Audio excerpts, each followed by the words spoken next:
Há 3 anos foi aprovada a emenda constitucional 6209, a chamada Emenda do Calote, que alterou a forma de pagamento dos precatórios e delegou aos tribunais estaduais a atribuição de organizar e distribuir os recursos devido aos credores de precatórios. Bem, uma ADIM da OAB questionou no Supremo Tribunal Federal a constitucionalidade dessa Emenda Constitucional 62. Para conversar conosco, falar sobre esse assunto, esclarecer as dúvidas, estão aqui o conselheiro e presidente da Comissão de Assuntos Relativos aos Precatórios Judiciais da OAB-SP, Dr. Marcelo Gatti Reis Lobo, o desembargador do Tribunal de Justiça de São Paulo, Dr. Pires de Araújo, e o coordenador adjunto do Departamento de Precatórios, o juiz Luiz Paulo Allende Ribeiro. A todos nós agradecemos as presenças, em meu nome, em nome do Ney Gonçalves Dias, mas principalmente em nome do nosso presidente, Dr. Marcos da Costa. E vamos começar esse nosso bate-papo colocando uma questão. Quem se sentir mais à vontade, por favor, responda. Onde a chamada emenda do calote é mais inflexível? Bem, a emenda do calote, Beth, como você bem abordou, é um dos principais pontos que nós estamos tratando hoje na nossa Comissão de Precatórios, aqui e no Conselho Federal. O presidente Marcos da Costa nos deu essa incumbência de tratar essa questão nessas duas vias, tanto do ponto de vista jurisdicional perante ao Supremo Tribunal Federal, quanto aqui no âmbito estadual da organização dos pagamentos, uma vez que essa emenda ela continua vigindo, ela está em vigor. Lá no Supremo Tribunal Federal, nós já tivemos voto favorável de 2 ministros, o relator, ministro Aires Brito, e do ministro Fux, Luiz Fux. Ambos disseram, de forma extremamente clara, veemente, que realmente isso que foi feito no nosso país é inaceitável. Já caiu do ponto de vista da votação pela maioria de votos, uma discussão que nós tínhamos com referência à compensação obrigatória de tributos, ou seja, o Estado devedor de precatórios não pagaria os seus precatórios se aquele credor fosse também devedor de tributos. Essa compensação obrigatória, ela caiu perante o Supremo. Também caiu o que nós chamamos a correção monetária pela TR, a taxa referencial, que ela não mede inflação. Essa atualização monetária tem que ser feita através de outro índice, não através deste índice. E também caiu perante o Supremo Tribunal Federal a questão do pagamento dos juros de poupança. Nós sabemos que os juros de poupança, 0,5% ao mês, não é o mesmo juros que é cobrado do cidadão no momento que ele deve o tributo. Esta isonomia, o Supremo Tribunal Federal já disse que tem que acontecer. Portanto, hoje nós já temos uma grande vitória da advocacia, uma grande vitória da cidadania com a procedência desta ação. O que falta ainda ao Supremo fazer, e deverá fazer nos próximos dias, é analisar o chamado regime especial de pagamento. Aqueles pagamentos dos precatórios que ainda estão em atraso, o chamado estoque da dívida de precatórios. Isso nós aguardaremos para os próximos dias. Tudo indica que o Supremo Tribunal Federal não dirá apenas é constitucional ou é inconstitucional, mas ele vai dizer o seguinte: a emenda ela veio para vigorar, ela veio para funcionar.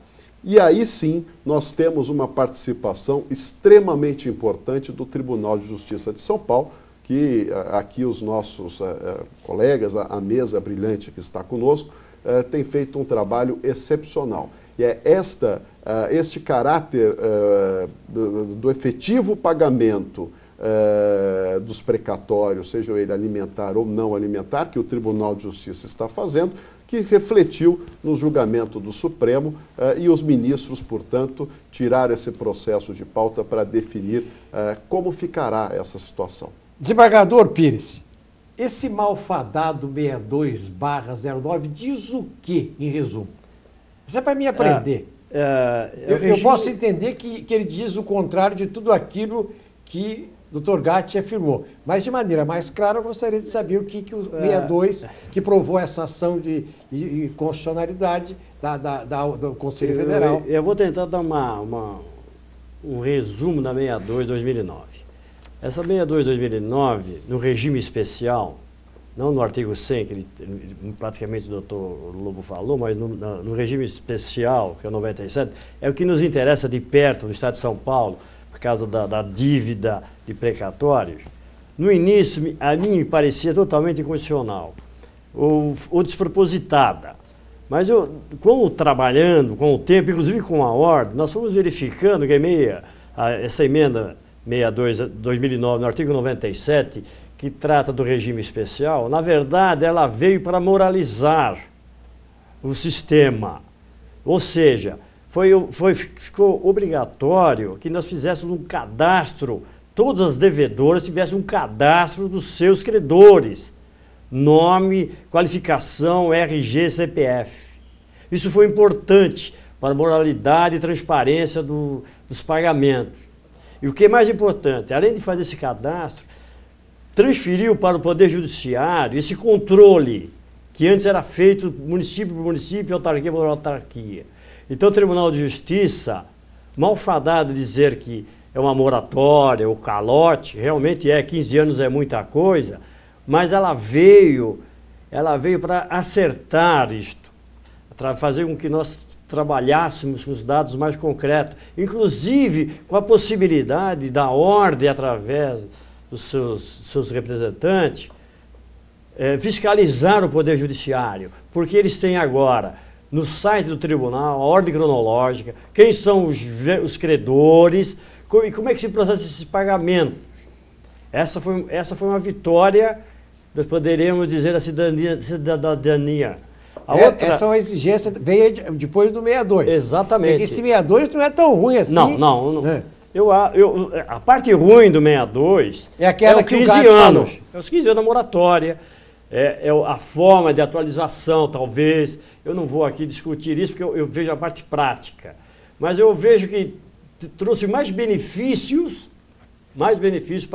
para os credores do que malefício, exceto na moratória de 15 anos. Agora, doutor juiz Allende Ribeiro, tem condições de a gente fazer uma avaliação, um cálculo de quantos credores foram beneficiados ou já receberam, enfim, depois dessa emenda 62, e quanto já foi pago?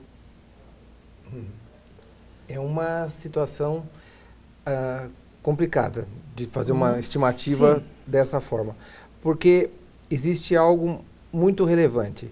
A emenda 62, com aquilo que o doutor Pedro estava colocando, de que ela foi moldada para um calote, para dar um calote, uma moratória de 15 anos, mas junto com ela vieram mecanismos que, interpretados de uma forma conforme a Constituição e de forma a fazer com que isso viesse a funcionar, isso repercutiu, em especial aqui no estado de São Paulo, num ingresso de numerário que foi retirado do Estado e que foi disponibilizado para as contas daquelas pessoas, daqueles credores que passaram a ser realmente identificados.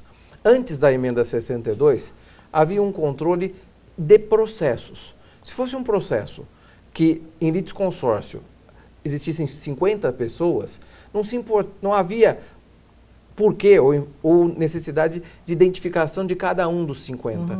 Então nós tivemos um trabalho, estamos tendo ainda um trabalho muito grande de identificar não mais o precatório, simplesmente, mas cada credor de cada precatório. Isso está sendo feito e o dinheiro foi disponibilizado para pagamentos nas contas dessas pessoas.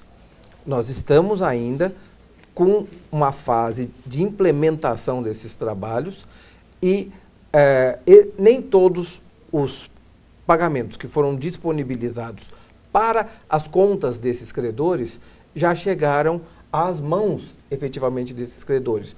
Porque isso é uma fase, que vamos dizer, efetivamente, de pagamentos, que é do setor executivo.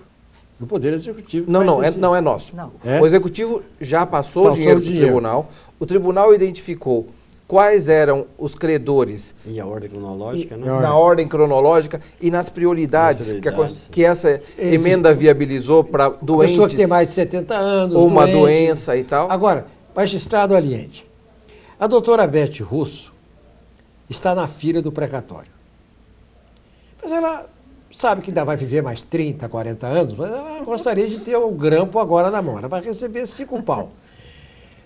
Mas não sabe quando vai receber. Mas o senhor já listou, como disse o desembargador Pires, já listou a dona Beth, lá seu CPF, endereço, direitinho, papapá. Acontece que o GAT, cujo sonho é ser desembargador, se associa a mim, nós vamos a Beth e fazemos a seguinte proposta. Beth, o negócio é o seguinte. O governo do Estado te dá 50%, nós te damos 60%.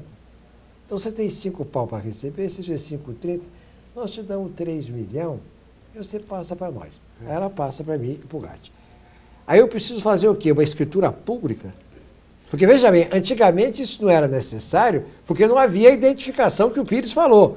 Agora, se o sujeito não for aquele que está lá para receber, ele não recebe. É isso que entendeu o que eu quero dizer? Não, quem pode receber é a pessoa vai receber, ela tem um advogado constituído e o advogado vai continuar representando essa pessoa, independentemente dela ter sido identificada. O advogado da Beth continua representando a Beth. Sim. Aí ele chega lá e fala que a Beth vendeu para mim e para... A cessão dos precatórios é algo que, no meu entender, porque a ideia minha do GAT é vender depois o precatório dela por 4, a gente ganha 500 pau cada um, para alguém pagar o imposto estadual. É isso. Então, talvez é isso essas que nós pessoas estamos acabar. É isso que nós estamos acabando, né? Que é o que acontece aí. É o que acontece na prática.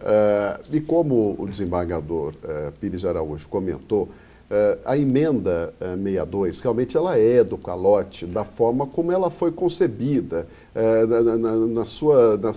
na letra seca do seu texto. Esse negócio que vocês falam de moratória, o povo do Corinthians não entende a torcida. Eu pergunto o seguinte, essa lei diz o seguinte, precatório de mais de 15 anos não precisa ser pago, é isso? Não é isso. Ele deu um prazo para que essa fila seja organizada, um prazo máximo de 15 anos. A letra seca do texto constitucional, ela induz para a moratória. No entanto, o Judiciário, a começar pelo Tribunal de Justiça de São Paulo, o CNJ, e hoje, como eu falei inicialmente, o Supremo Tribunal Federal, estão fazendo o que nós chamamos de modular uma decisão. Criar uma decisão a qual a emenda se transforma, ela se transforme da emenda do calote na emenda do pagamento.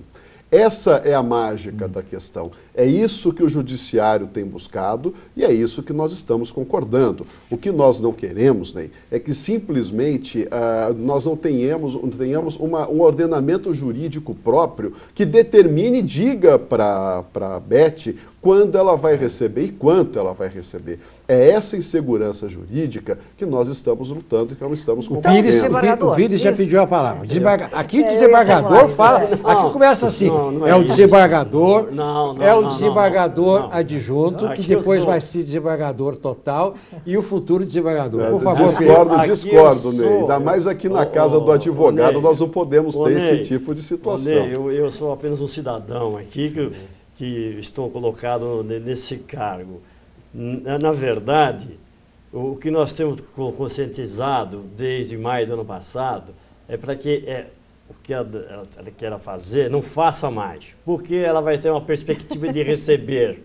E por quê? E deixamos bem claro, porque ela pode ter uma prioridade, ela pode ser idosa, que não é o caso dela, evidentemente, e uma pessoa que tem a doença receba antes. Ou o valor do precatório dela seja um valor menor, então nós pagamos numa fila de ordem crescente de valor, né?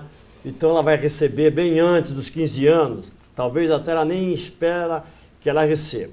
O que nós temos verificado é que antes da emenda a situação era um caos. Então as pessoas perderam aquela confiança no Poder Judiciário, quer dizer, das instituições, né? Então, qualquer um que chegava, vendia, comprava, fazia os negócios por mais baixo vil possível, 20%, 10%, faziam aquilo, sabe, abaixo das almas, como dizia antigamente. Só que agora a ordem, através dos advogados, conscientizaram essas pessoas que não há necessidade de se fazer, de ter essa ânsia ou esse desespero. Por quê? Porque agora, se tem uma ordem, qualquer um desses credores, ele vai consultar a ordem cronológica, ele vai saber mais ou menos quando ele vai receber, quando ele vai receber. Dá para calcular. Dá para você fazer uma análise. Desculpa, desembargador, isso no Brasil inteiro. Isso no Brasil inteiro? Bom, eu acredito que seja no Brasil inteiro, porque é uma lei federal, não é? Eu só posso responder pelo Estado de São Paulo. Mas acontece o seguinte, aqui entra outra questão. E com relação ao governo federal? Por exemplo, tem muita gente aqui que está comprando letras do Tesouro aí no interior, comprando dívidas. O senhor sabe melhor do que eu, é preciso que alguém diga essa nação, porque ninguém tem peito de dizer o governo brasileiro não paga em moeda corrente a sua dívida. A dona Dilma Rousseff, ela paga as dívidas do povo com títulos do Tesouro Nacional. Aqui e fora. Igual aquela da Petrobras da Suíça que eu vou denunciar. Então eu quero dizer o seguinte, esses títulos da dívida pública estão funcionando igual o precatório. O cara vai lá, vende para o outro, eu vendo para o outro, eu compro por 10, uma coisa que vale 50. Eu vendo para a doutora Beth por 30, ganho 20. A doutora Beth paga o imposto de renda dela. O imposto de renda diz que não recebe porque isso é letra do Tesouro. Aí eu entro com uma adjudicação e deixo lá que vai ser julgado daqui a 100 anos, quando todo mundo já morreu.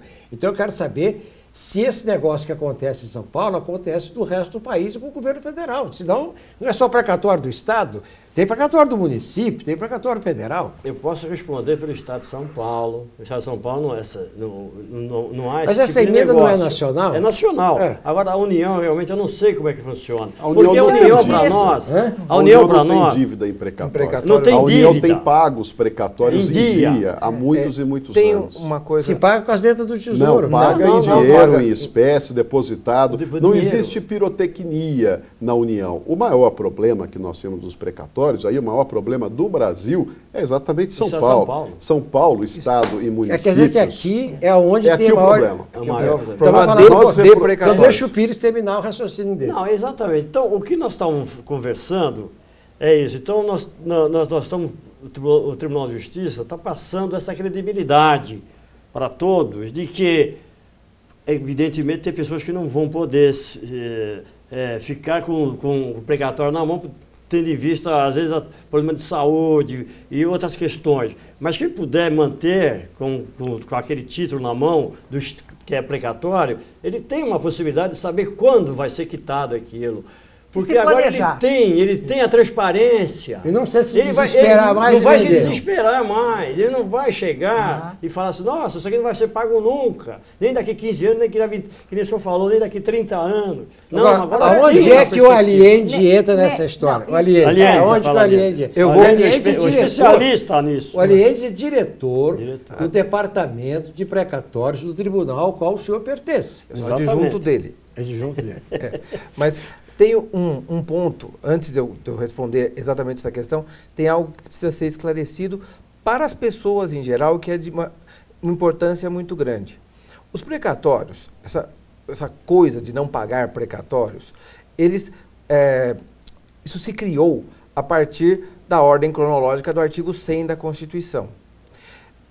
Quando foi gestada essa PEC, a emenda do calote, se criou uma figura diferente da ordem normal, da ordem regular de pagamento dos precatórios, que é a dos devedores que estão em uma situação de confessada inadimplência. Esses passaram para um regime especial de pagamentos. A União não está no regime especial, ela está no regime ordinário, no regime normal. A União Federal, ela vem pagando ano a ano os precatórios do exercício anterior. O Estado de São Paulo, o município de São Paulo e a grande parte dos municípios, uma boa parte dos municípios e autarquias do Estado de São Paulo, concentra uma dívida de um tamanho tão grande que ela ficou impagável num exercício. Então eu vou pedir licença ao Ney. Eu queria saber quais são os problemas hoje detectados pelo Tribunal de Justiça para dar a efetividade do pagamento dos credores. É o que eu estou tentando colocar. Mas sem esse histórico não tem condição das pessoas entenderem. Sim. Porque as pessoas ainda acham que aqui em São Paulo nós estamos no regime ordinário. E desconhecem que existe um regime novo criado pela emenda mediante o qual esses devedores que estão no regime ordinário, eles não pagam mais os precatórios por uma ordem de processo da fila. Eles dão um determinado valor correspondente às receitas. Eles depositam esse valor é entregue para o Tribunal de Justiça, e o Tribunal de Justiça, utilizando os critérios novos criados da emenda, ele vai distribuir este montante de dinheiro que foi depositado pelo Estado de São Paulo, pelo município de São Paulo, de acordo com as novas prioridades que foram fixadas pela emenda 62. Uma pergunta irrelevante, 2 pontos. Nós temos, telespectador, o senhor entender, 2 tipos de precatório. Precatório é uma dívida do município, do Estado ou da Federação para com uma pessoa física ou jurídica. Se estiver errado, vocês me corrigem. Eli Meireles, eu estudei na faculdade, penso que eu não estudei. Então, veja bem, nós temos, então, aqui precatório, o que é? Uma dívida do município, do Estado e da Federação. A quem? Uma pessoa física ou pessoa jurídica? Decorrente do quê? De uma desapropriação física, por exemplo. Uma casa foi afastada para o metrô passar ali. Um prédio foi arrebentado para passar outra obra ali. Mas tem outro tipo, que é um tipo que fica muito sensível à parte especial que o desembargador Allende está mencionando aqui. E que os 2 convidados, o Gatti e o Pires, já mencionaram, que é o precatório alimentício, que tem um número excessivo de pessoas. A impressão que se tem é que no precatório material, do dinheiro, da desapropriação, o volume de dinheiro talvez seja maior, mas no alimentício o número de credores talvez seja maior, porque envolve funcionários públicos de mais de 100 mil funcionários, é correto isso? Sem dúvida. E Ney, para você ter ideia de números que vocês estão abordando, hoje o maior problema identificado pela ordem não é a falta de dinheiro, como era antes da emenda 62. Hoje, passado esse período, desde a emenda 2009, esses 3 anos, o Tribunal de Justiça já recebeu mais de 5 bilhões e meio. 5 bilhões e meio. E ele fez esse repasse aos devidos processos destes credores. Como você bem abordou, o número desses credores é muito alto. E esse é o grande gargalo, porque o credor efetivamente, seja aquele idoso, portador de doença grave, aquele que estava recebendo, que tem um valor pequeno para receber, o chamado credor em ordem crescente, ou aquele que fez um acordo dando um percentual de desconto, por exemplo, de 50% do seu crédito, esse credor, ou todos esses credores, ainda não puseram dinheiro no bolso. Então, esse é o gargalo que hoje nós esperamos uma grande solução. Agora, eu gostaria de aproveitar essa sua resposta, doutor Marcelo, que é o nosso representante da OAB aqui, e também endereçar aos nossos respeitáveis representantes da magistratura, o desembargador Pires de Araújo e ao desembargador adjunto, doutor Luiz Paulo Aliende Ribeiro, porque quem está nos assistindo, que é credor de um precatório, fala, poxa, tudo é muito bonito, muito interessante, mas depois que o Departamento de Precatórios remete o dinheiro para o processo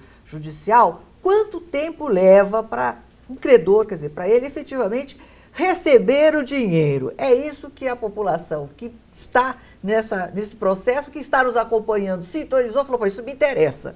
Quando? Quer dizer, tem jeito de calcular isso? Essa é a pergunta mais sensível, a mais importante e talvez o que justifique nós estarmos aqui para tentar dar essa transparência para, para o público em geral, para o credor de precatórios. Porque os operadores do direito sabem das dificuldades, mas a população, de uma forma em geral, está sofrendo. O que aconteceu é que o Tribunal de Justiça fez um esforço muito grande para utilizar esse dinheiro que foi pago, foi depositado pelo Executivo e colocar esse dinheiro nos processos. Mas o tribunal, como isso tudo é um processo relativamente novo, de 3 anos, chegou nesse gargalo que estava falando o doutor Marcelo. O gargalo de efetivamente tirar o dinheiro da conta já individualizada dos credores e colocar o dinheiro no lugar onde ele deveria estar, no bolso dos credores, né? É esse o trabalho que nós estamos implementando agora com maior maior empenho. Por quê? Precisava antes tirar o dinheiro e colocar na conta do credor. Quando se fez isso, se fez com um volume muito grande de dinheiro, a estrutura antiga não comportou essa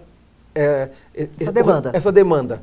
E é isso que eu estou trabalhando agora para tentar fazer com que o dinheiro vá o mais rápido possível para a mão dos credores. O desembargador, tem a vontade. Eu só queria destacar uma coisa. Logo que nós assumimos o departamento, acho que foi em meados de maio do ano passado, nós tivemos a preocupação de saber que nós tínhamos que disponibilizar grandes quantias de dinheiro para as varas, aonde efetivamente chegaria nos credores. Sim. E isso, na época, era um gargalo no departamento de precatórios. Como o trabalho foi muito intenso, e o doutor Marcelo poderá até dizer com maior imparcialidade do que eu, porque eu estou sendo parcial aqui, parece, nós fizemos com que grande volume de dinheiro, 4, 5 bilhões, fosse para as contas. Isso foram para as varas. Isso, o gargalo que estava no DEPRE foi transferido para outro setor. E é esse setor que nós estamos agora no empenho e contamos com a colaboração da Ordem sempre para que nos ajude e auxilie a resolver essa questão. Esse gargalo maior está nas varas das execuções na cidade de São Paulo, na comarca de São Paulo.